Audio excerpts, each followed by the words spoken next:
Hello everyone, ये है battle through the wind season 7 part 429। सो पिछले एपिसोड में हमने देखा कि ड्रैगन आइलैंड के अंदर साउन की मुलाकात टाई जुंजे से हुई, जिसे जिंदा देखकर साउन सरप्राइज हो गया क्योंकि उसे और उसकी टीम को लग रहा था कि टाई जुंजे खत्म हो चुके हैं। मगर थर्ड आइल से साउन को पता चला कि टाई जुंजे की जान उन्हें बचाया है। तो कुछ समय डिस्कशन करने के बाद साउन जिया के पास आ गया, जिसके साथ ही उसने अपनी हेवनली फ्लेम को एक्टिवेट करते हुए उस क्रिस्टल को रिफाइन करने लगा। और इसी तरह से उस क्रिस्टल को रिफाइन करते हुए साउन को 1 महीने से ज्यादा हो गया, जहाँ उसकी कंडीशन भी धीरे धीरे करके बिगड़ रही थी, जो देखकर तो थर्ड आइलर भी साउंड से काफी इंप्रेस हो चुके थे। साथ ही उस क्रिस्टल की बात की जाए तो वो भी धीरे धीरे करके रिफाइन हो रही थी, जिसके चलते उनकी खुशी और भी बढ़ गई थी। और अब आ गए। और वीडियो में आगे बढ़ने से पहले अगर आपने अभी तक लास्ट पार्ट ना देखा हो तो लिंक डिस्क्रिप्शन में मिल जाएगा। सो इस एपिसोड की शुरुआत भी वहीं से होती है जहाँ सावन को 1 महीने से ज्यादा हो चुके थे, मगर अभी भी सावन लगातार उस क्रिस्टल को रिफाइन कर रहा था, जिस वजह से सावन की भी कंडीशन कुछ अच्छी नहीं लग रही थी। मगर अभी भी उसने काफी अच्छे से अपनी फ्लेम को कंट्रोल कर रखा था, जो देखकर तो थर्ड आइलर भी शॉक्ड हो गए थे। पर इससे पहले वो कुछ कहते उससे पहले उनके कान में एक आवाज गई, जिस वजह से थर्ड आइलर के एक्सप्रेशन चेंज हो गए। वो कहते हैं फाइनली वो लोग आ चुके हैं। ये कहने के साथ ही वो अपनी जगह से डिसअपीयर हो गए और अगली पल थर्ड आइलर आसमान में आ गए, जहाँ उन्होंने देखा कि कई सारे स्पेस पोर्टल ओपन हो रही है, जिसके अंदर से कई सारे स्पेसशिप निकल रही थी। साथ ही उसके ऊपर से कई सारे बंदे भी आ रहे थे। और तभी उस स्पेसशिप के बाजू में एक और पोर्टल ओपन होती है, जिसके अंदर से भी कई सारे लोग निकलते हैं। साथ ही उसके अंदर भी कई सारे शिप भी होती हैं। उन दोनों ही तरफ वाली स्पेसशिप को देखते हुए थर्ड आइलर अपने मन में कहते तो बाकी के 2 आइलैंड ने हम पर हमला कर दिया है, मतलब कि उन्हें भी जिया की कंडीशन के बारे में मालूम हो चुका है कि आखिर जिया कैसी हालत में है। और इसी मौके का फायदा उठाकर इन दोनों आइलैंड ने हम पर हमला कर दिया। और ये लोग वेस्ट एंड और साउदर्न ड्रैगन आइलैंड से थे। तभी आसमान में एक एल्डर आता है, जो पिछले एपिसोड में थर्ड आइलैंड से बातें कर रहा था। और ये होते हैं एल्डर चियो। वो सामने की ओर देखते हुए कहते हैं सियो, आखिर तुम्हारी हिम्मत भी कैसी हुई हमारे आइलैंड पे हमला करने की। अब सीन शिफ्ट कर हम उस व्यक्ति को देखते हैं जिसका नाम सियो था। वो एल्डर चियो की ओर बढ़ते हुए कहता है मैं तो उससे मिलने आया हूँ जिसके पास एंशिएंट ड्रैगन का प्योर ब्लड लाइन मौजूद है। और आपको कंफ्यूजन हो इसलिए मैं आपको बता दूं, ये लोग जिया के बारे में बातें कर रहे हैं। इधर सियो की बातों को सुनने के बाद एल्डर चियो की एक्सप्रेशन चेंज हो गया था। वो सियो की ओर देखते हुए कहता है क्या तुमने मुझे बेवकूफ समझा है? मुझे अच्छी तरह से मालूम है कि तुम हमारे प्रिंसेस को कैप्चर करना चाहते हो, जिसके पास ड्रैगन एम्पर का प्योर ब्लड है। और जबकि तुम्हारी बात की जाए तो तुम्हारे किंग के पास रॉयल ब्लड जरूर है, लेकिन इसका ये मतलब नहीं कि वो अपने आप को किंग समझे। जिस पर सियो उसकी बातों को नजरअंदाज करते हुए कहता है भले हमारे किंग ना हो, लेकिन इसके बावजूद उनके पास रॉयल फैमिली के ब्लड लाइन मौजूद है। और तो और तुम्हें ये नहीं भूलना चाहिए कि हमारे आइलैंड के 4 पार्ट हो चुके हैं और इन चारों में तुम्हारा आइलैंड सबसे कमजोर है। तुम्हें इस जगह पर रहने का कोई हक नहीं है और ना ही तुम्हारे आइलैंड के पास कोई किंग है। और इसी तरह से उन दोनों में कुछ समय तक बातें होती रही। तभी सियो कहता है तुम अपनी फालतू की बकवासें बंद करो और चुप से रॉयल ब्लड लाइन वाले शख्स को मेरे हवाले कर दो। लेकिन ये सुनने के बाद तो एल्डर चियो गुस्सा हो गए, इसलिए उसने अपनी पावर को एक्टिवेट करना शुरू कर दिया। इधर ये देखने के बाद सियो उससे कहता है तुम मुझसे लड़ना चाहते हो, लेकिन मैं तुम्हें बता दूं अगर मेरी आर्मी ने तुम्हारे आइलैंड पे हमला किया तो तुम्हारा आइलैंड ज्यादा समय तक सर्वाइव नहीं कर पाएगा और सभी के सभी मारे जाओगे। ये कहने के साथ ही उसने अपनी आर्मी को इशारा किया, जिस वजह से उसकी आर्मी आगे की ओर बढ़ने लगती है। सीन शिफ्ट कर हम थर्ड आइलर को देखते हैं, जिसने इस एनर्जी को फील कर लिया था, इसलिए वो अपनी गार्ड से कहता है तुम सावन के प्रोटेक्टर हो, क्योंकि सावन को किसी भी तरह से डिस्टर्ब नहीं होना चाहिए। ये सुनने के साथ ही बाकी गार्ड्स भी इसके लिए तैयार हो गए। ये कहने के साथ ही थर्ड आइलर अपनी जगह से डिसअपीयर होते हुए अगली पर एल्डर चियो के पास आ चुके थे। तभी थर्ड आइलर आगे बढ़ते हुए कहते हैं जबकि तुम्हारी आर्मी आ चुकी है तो तुमने अपने आप को क्यों छुपा रखा है? तुम्हें भी बाहर आ जाना चाहिए। थर्ड आइलर कितना कहती है अगले पल उस जगह पे एक स्पेस पोर्टल ओपन हुई, जिसके अंदर से एक फिगर आता है। वो आगे बढ़ते हुए कहते तो फाइनली आपने मुझे सेंस कर लिया। मैंने बिल्कुल भी एक्सपेक्ट नहीं किया था कि आप मुझे इतनी जल्दी सेंस कर लेंगे। मगर तभी वो अपनी टोन को बदलते हुए कहता है भले ऐसी बात हो, लेकिन फिर भी मैं आपको बताना चाहूंगा कि आप उस व्यक्ति को हमारे हवाले कर दो। और तो और मैं ये भी जानता हूँ कि तुम उस रॉयल ब्लड लाइन वाले के साथ हमारे चारों आइलैंड को एक साथ करना चाहते हो, मगर मैं तुम्हें बता दूं ऐसा बिल्कुल भी नहीं होगा। ऐसा हमारे किंग बिल्कुल भी नहीं होने देंगे, इसीलिए तुम अपनी बेकार सी कोशिश करना बंद कर दो, क्योंकि ऐसा कुछ भी नहीं होगा। ये सुनते एक फिगर काफी गुस्से में उसकी ओर बढ़ते हुए कहता है तुम अपनी बकवास बातें बंद करो। तुम्हें क्या सचमुच लगता है कि तुम्हारे कहने से हम उस व्यक्ति को तुम्हारे हवाले कर देंगे? इसके साथ ही तुम्हें क्या लगता है कि हमारा आइलैंड कोई घूमने की जगह है जहाँ पर कोई भी व्यक्ति अपने मुंह उठाकर यहाँ पर आ सकता है? अगर हमारे फर्स्ट आइलर और सेकंड आइलर अपने कल्टिवेशन करने के लिए बाहर नहीं गए होते तो तुम्हारी कभी भी हिम्मत नहीं होती यहाँ पर आने की। ये सब कहने वाला व्यक्ति टाइसो ड्रैगन था। ये सुनने के साथ ही उसकी नजर टाइसो ड्रैगन पे आ गया। उसकी ओर देखते हुए कहते तुम्हारा एरोगेंट अभी तक नहीं गया, लेकिन मेरे पास फालतू की बातें करने के लिए टाइम नहीं है, इसीलिए वो अपने लोगों से कहता है जल्दी से इस पे हमला कर दो। ये सुनने के साथ ही सियो भी इसके लिए एग्री करता है। फिर वो अपने लोगों से कहता है जल्दी से इन पे अटैक कर दो, क्योंकि हमारे किंग ने हमें ऑर्डर दिया है कि हमें उस रॉयल ब्लड लाइन वाले शख्स को अपने साथ लेके आना है। ये सुनने के साथ ही उसकी आर्मी जो गोल्डन कलर की आर्मर पहन रखे थे वो नोट कर देते हैं। ये सुनने के साथ ही 2 आर्मी ने अपनी एनर्जी को रिलीज करते हुए ड्रैगन आइलैंड पे अटैक कर दिया, जबकि इधर ड्रैगन आइलैंड की आर्मी आर्मी भी उनसे लड़ने के लिए तैयार हो गई और अगले पल वो अपनी जगह से डिसअपीयर होते हुए सामने की ओर बढ़ गए और अगले पल वो सभी आपस में लड़ने लगे, जिस वजह से उस जगह पर चारों तरफ स्पिरिचुअल एनर्जी फैल जाती है। सिंसिप टुकरम टाइसो ड्रैगन को देखते हैं जो फिलहाल के लिए काफी गुस्से में लग रहे थे और अगले पल उन्होंने एक पावरफुल पंच बनाते हुए एक व्यक्ति पे अटैक कर दिया। तो टाइसो ड्रैगन का ये अटैक इतना पावरफुल था कि सामने वाले व्यक्ति के मुंह से ब्लड निकलने लगी और इस अटैक के इम्पैक्ट से वो शख्स पीछे चला गया। जबकि दूसरी तरफ हम टाइसो ड्रैगन को देखते हैं जो एक बार फिर से उस पर अटैक करने के लिए रेडी हो गया, लेकिन इससे पहले वो उस शख्स पर अटैक करता उससे पहले उस जगह पे एक फिगर आ चुका था जिसने आते उससे कहा तुम इस जगह से चले जाओ, क्योंकि जैसे कि तुम देख रहे हो कि इस जगह की फाइट शुरू हो चुकी है तो फिर सावन पे भी अटैक हो सकता है और अगर इस मौके का फायदा उठाकर कोई व्यक्ति सावन के पास पहुंचकर उस पर अटैक कर देता है तो फिर हमारे लिए काफी ट्रबल खड़ी हो जाएगी, क्योंकि फिलहाल सावन ही है जो जिया को बचा सकता है। ये सुनने के साथ ही टाइसो ड्रैगन ने भी नोट कर दिया, वो जानता था उनके लिए और उनके ट्राइब के लिए सावन काफी जरूरी है, इसलिए उस जगह से डिसअपीयर होते हुए सावन के पास आ गया। जबकि धर्म थर्डलर को देखते हैं जो अपने सामने की ओर देख रहा था, तभी उस जगह पर एक फिगर अपीयर हो गया जिसके हर एक कदम बढ़ाने के साथ ही स्पेस में दरार ओपन हो रही थी। वो आगे बढ़ते हुए कहता हमें मिले हुए काफी साल हो चुके हैं। ये कहते हुए उस शख्स ने अपने आप को ड्रैगन में ट्रांसफॉर्म कर लिया और अगले पर एक पावरफुल अटैक के साथ थर्डलर की ओर बढ़ गया। फिर सिंसिप टुकरम आर्मीज को देखते हैं जो एक दूसरे की धुलाई करने में लगे हुए थे और उनके हर एक अटैक से काफी पावरफुल एनर्जी निकल रही थी। जब आसमान में बैटल चल रही थी तो दूसरी तरफ हम एक फिगर को देखते हैं जो एक कमरे के अंदर बैठा हुआ था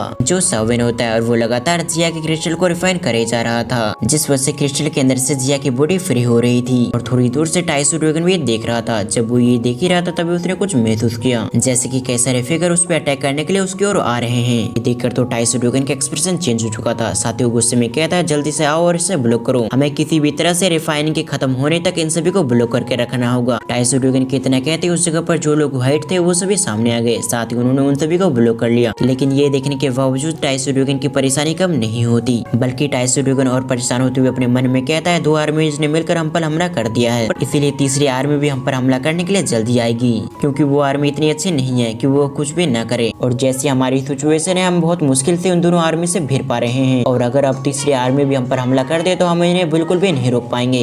ये कहते हुए टाइसो ड्रैगन की नजर सावन पे पड़ी, वो उसकी ओर देखते हुए कहता है सावन तुम्हें जल्दी करना होगा क्योंकि सब कुछ तुम पे टिका हुआ है। सिंसिप टुकरम सावन को देखते हैं जो पिछले एक महीने से क्रिस्टल को रिफाइन कर रहा था, जिस वजह से दिन पर दिन सावन की कंडीशन बिगड़ती जा रही थी। जबकि दूसरी तरफ बाहर की ओर एक इंटेंस बैटल चल रही थी और उसी जगह पर हम एल्डर चूहे को देखते हैं जो अपने स्वॉर्ड के साथ आगे की ओर बढ़ रहे थे, साथ ही कोई व्यक्ति उस पर काफी सारे स्लैश अटैक भी कर रहा था, पर एल्डर चूहे सभी अटैक को ब्लॉक करते हुए आगे की ओर बढ़ रहे थे और वो सभी स्लैश अटैक इतनी पावरफुल थे कि वो स्पेस में दरार ओपन कर पा रही थी, मगर किसी तरह से एल्डर चूहे उन सभी अटैक को डॉज करते हुए लगातार उसकी ओर बढ़ रहा था। जबकि हम एक गोल्डन आर्मर पहने हुए व्यक्ति को देखते हैं जो कई सारे स्लैश अटैक किसी पे कर रहा था और ये व्यक्ति जिस पे अटैक कर रहा था वो एल्डर चूहे थे जो उसके सभी अटैक को डॉज करते हुए बिल्कुल उसके क्लोज आ चुके थे। फिर सिंसिप टुकरम सावन को देखते हैं जिसकी कंडीशन को देखते हुए टाइसो ड्रैगन अपने मन में कहते हैं इस लड़की को रिफाइनिंग करते हुए एक महीने से भी ज्यादा हो चुका है, लेकिन इसके बावजूद ये लड़का हार मारने के लिए तैयार नहीं है। सचमुच ये लड़का अपने आप को काफी फोर्स कर रहा है, क्योंकि अगर इस जगह पर दूसरा एक्सपर्ट होता तो वो ऐसा नहीं कर पाता।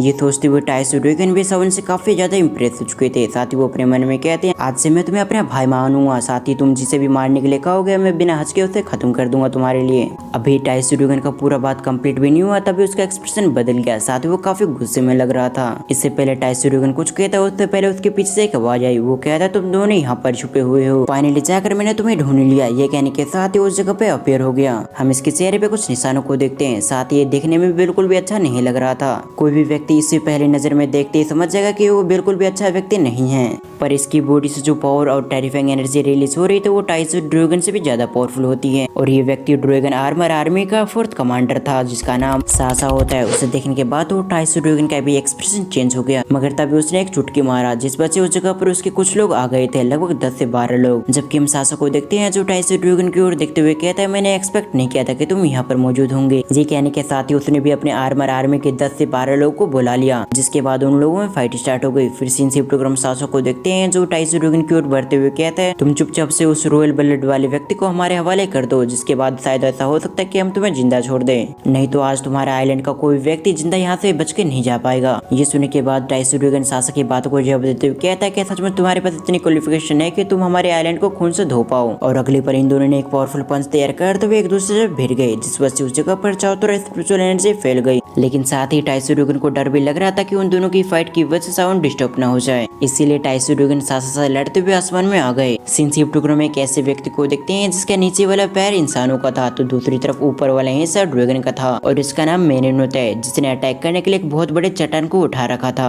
और अगले पल उसने अपने सामने वाले फिगर पे उस चट्टान को फेंक दिया। हम देखते हैं ये और कोई नहीं बल्कि एल्डर चूही थे, पर ये देखते एल्डर ची ने अपने हाथों से 2 पावरफुल स्लेश अटैक कर दिया, जिस वजह से उस चट्टान के कई सारे टुकड़े हो जाते हैं। जो देखने के बाद तो मेनिन सरप्राइज होते हुए कहता तो तुमने फाइनली बैंकिंग पे एडवांस कर लिया है। लेकिन हम थर्ड एल्डर को देखते हैं जिसकी बातों को जवाब न देते हुए उसकी ओर देखने लगे। साथ ही मैं आप लोगों को मेनिन के पावर लेवल के बारे में बता देता हूँ। असल में मेनिन भी थर्ड एल्डर की जितनी ही पावरफुल है, लेकिन उसके पास एक सीक्रेट आर्ट जिस वजह से उसकी आधी बॉडी इंसान की हो जाती है तो आधी बॉडी ड्रैगन की हो जाती है, और जब वो अपनी इस सीक्रेट आर्ट का इस्तेमाल करता है तो उसकी पावर लेवल भी बढ़ जाती है। अब हम मेनिन को देखते हैं जो थर्ड एल्डर की ओर देखते हुए कहता है तुम्हें इस लड़ाई से पीछे हट जाना चाहिए, क्योंकि इस बात को तुम भी जानते हो कि तुम्हारा आइलैंड पहले जितना पावरफुल नहीं रहा, इसीलिए उस व्यक्ति को हमारे हवाले कर दो जिसके पास रॉयल ब्लड है। जबकि मेनिन के आखिरी शब्द को सुनने के बाद तो थर्ड एल्डर काफी गुस्सा हो गए थे। साथ ही वो गुस्सा होते हुए कहते हैं अगर इस जगह पर हमारे फर्स्ट या सेकंड एल्डर होते तो वो तुम्हें बिल्कुल भी बकवास नहीं करने देते। जिस पर मेनिन हंसते हुए कहते तुमने बिल्कुल सही कहा, लेकिन इस जगह पर तुम्हारे फर्स्ट और सेकंड एल्डर नहीं है। जब ये दोनों इसी तरह से बातें कर ही रहते तभी उस जगह पर किसी की हंसी सुनाई दी। ये सुनते ही थर्ड एल्डर का एक्सप्रेशन चेंज हो गया। वो अपने मन में कहते हैं नॉर्दर्न ड्रैगन आइलैंड। फिर वो तीसरी डायरेक्शन में देखते हुए कहते तो तुम लोग भी फाइनली आ चुके हो, और अगले पल उस डायरेक्शन में तीसरी आर्मी भी आ चुकी थी जिसके अंदर से काफी ग्रीन ऑरा निकल रहा था। तभी उस जगह पर एक बड़ी सी स्पेस टाइमलाइन पोर्टल ओपन हुई जिसके अंदर से कई सारे स्पेसशिप निकलने लगी। तभी हम एक एल्डर को देखते हैं जिसके अंदर से काफी ग्रीन एनर्जी निकल रही थी और उसके हर बढ़ते कदम के साथ स्पेस में दरार ओपन कर रही थी। तभी वो एल्डर नीचे की ओर देखते हुए कहता है लगता है मैं थोड़ा सा लेट हो चुका हूँ, लेकिन ये अच्छी बात है कि मेरे आने से पहले लड़ाई खत्म नहीं हुई। उसके शब्द को सुनने के बाद तो थर्ड एल्डर और भी परेशान हो चुके थे। साथ ही वो अपने मन में कहता है एक बैंक्स और दो डोजुंग के पिक एक्सपर्ट, लगता है वो तीनों ड्रैगन किंग किसी भी तरह से जिया को कैप्चर करना चाहते हैं। सिंसिप्टो क्रम उसी व्यक्ति को देखते हैं जिसके अंदर से ग्रीन एनर्जी निकल रही थी। वो मेनिन की ओर देखते हुए कहता है तुम इसे ब्लॉक करो, जबकि मैं उस लड़की को लेने जा रहा हूँ। ये कहते हुए काफी तेज से उस जगह से डिसअपीयर हो गया। जबकि हम थर्ड एल्डर को देखते हैं जिसे रोकने के लिए जाने वाले थे, पर उससे पहले मेनिन उसे ब्लॉक कर दिया। साथ ही उससे कहता है मैं तुम्हारा ओपोनेंट हूँ, इसलिए तुम उस पर ध्यान ना देते हो, मुझ पर ध्यान दो। ये कहने के साथ ही उस पर अटैक करने लगा। जबकि हम थर्ड एल्डर को देखते हैं जो ये देखने के बाद काफी गुस्सा हो गए थे। साथ ही उसने भी अपनी एनर्जी को रिलीज करना शुरू कर दिया और अगले पर वो दोनों अपने टेरिफाइंग धुएं के साथ आपस में लड़ने लगते हैं। फिर सीन शिफ्ट क्रम चिनियान को देखते हैं जो काफी तेज से मूव करते हुए साउंड के पास आ चुका था। सबसे पहले चिनियान की नजर साउंड पे पड़ी, पर चिनियान ने उसे पूरी तरह से इग्नोर करते हुए जिया की ओर देखा। जिया को देखते ही चिनियान सरप्राइज हो गया था। साथ ही वो अपने मन में कहता है ये तो एक छोटी सी बच्ची है, लेकिन फिर भी इसके अंदर से काफी टेरिफाइंग एनर्जी निकल रही है। मतलब तो साफ है कि ये वही लड़की है जिसके पास रॉयल ब्लड लाइन है। ये सोचते हुए उसने अटैक करने के लिए अपने द्वीप को एक्टिवेट कर लिया। इससे पहले वो साउंड पे अटैक करता उससे पहले उस जगह पर कोई आ चुका था जिसने आते ही उसके अटैक को ब्लॉक कर लिया। हम देखते हैं और कोई नहीं बल्कि टाई जुंजे थे। लेकिन ये देखने के बाद तो हम देखते हैं चिनियन को काफी गुस्सा आ गया था, क्योंकि चिनियन और टाई जुंजे के लेवल में काफी बड़ा डिफरेंस था। इसीलिए वो गुस्सा होते हुए एक पावरफुल अटैक टाई जुंजे पे कर दिया। लेकिन हम टाई जुंजे को देखते हैं जिसने अपने स्वॉर्ड को निकाल लिया और अगले पल टाई जुंजे ने अपने स्वॉर्ड से उसके अटैक को ब्लॉक कर लिया। लेकिन इसके इम्पैक्ट से उसके मुंह से खून निकलने लगा, और ऐसा इसलिए हुआ था क्योंकि टाई जुंजे और उसके लेवल में बहुत बड़ा गैप था, जिस वजह से उन्हें कई सारे सीरियस इंजरी हो गई। इससे पहले टाई जुंजे बिल्कुल भी रिएक्ट कर पाते, उससे पहले उनकी बॉडी जमीन से टकरा गई और अब टाई जुंजे की ऐसी हालत नहीं थी कि वो उससे बिल्कुल भी लड़ पाए। टाई जुंजे की कंडीशन को देखते हुए चिनियान के चेहरे पे स्माइल आ गई। वो अपने मन में कहती आखिर तुम्हारी हिम्मत भी कैसे हुई मेरे सामने आने की? तुमने सचमुच ये उम्मीद किया होगा कि तुम अपने कम पावर लेवल के साथ भी मेरा सामना कर पाओगे, लेकिन तुम तो मेरे एक भी अटैक का सामना नहीं कर पाए। ये कहते हुए उसकी नजर साउंड पे पड़ी, जिसकी ओर देखते हुए चिनियान कहता है लड़के अपनी रिफाइनिंग को रोककर मेरे रास्ते से साइड हट जा, नहीं तो उसका अंजाम बहुत गलत होगा। लेकिन दूसरी तरफ हम साउंड को देखते हैं जिसने ऐसा रिएक्ट किया जैसे कि उसने कुछ सुना ही नहीं। ये देखने के बाद तो चिनियान को एक बार फिर से गुस्सा आने लगा। वो साउंड की ओर देखते हुए कहता है लगता है तुम मेरे हाथों से मरना चाहते हो। ये कहते हुए साउंड पे अटैक करने के लिए उसकी ओर बढ़ने लगा, पर इससे पहले वो साउंड पे अटैक करता उससे पहले उसकी कानों में एक आवाज पड़ी, और उस आवाज को सुनते ही चिनियान को ऐसा महसूस हुआ जैसे कि उसके ब्लड लाइन को कोई सप्रेस कर रहा है। यानी कि चिनियान को ऐसा महसूस हो रहा था जैसे कि उसके सर के ऊपर कई सारे एक साथ चट्टान रखे जा रहे हैं। इसलिए वो अपनी जगह पर रुक गया। सिंसिप्टो क्रम जिया को देखते हैं जो धीरे धीरे करके अपनी आंखें ओपन कर रही थी। साथ ही वो कहती है अगर साउंड को तुम्हारी वजह से एक बाल भी बाका हुआ तो मैं तुम्हें बिल्कुल भी नहीं छोड़ूंगी। मैं तुम्हारी ऐसी कंडीशन करूंगी कि तुम्हारे लोग भी तुम्हें नहीं पहचान पाएंगे। ये कहते हुए जिया की बॉडी ट्रांसफॉर्म होने लगती है। साथ ही उस जगह पर काफी सारे बादल आने लगते हैं और तभी जिया की बॉडी से एक गोल्डन कलर की एनर्जी निकली जो सीधे आसमान में चली गई। और इसी सीन के साथ हमारा ये पार्ट यहीं पर एंड होता है। आपको आज के एक्सप्लेनेशन कैसे लगे आप मुझे कमेंट करके जरूर बताएं। साथ ही इस वीडियो का लाइक टारगेट 1000 है। मैं उम्मीद करूंगा कि आप इसे कंप्लीट करेंगे। साथ ही वीडियो को फुल वॉच करने के लिए थैंक्स फॉर वॉचिंग।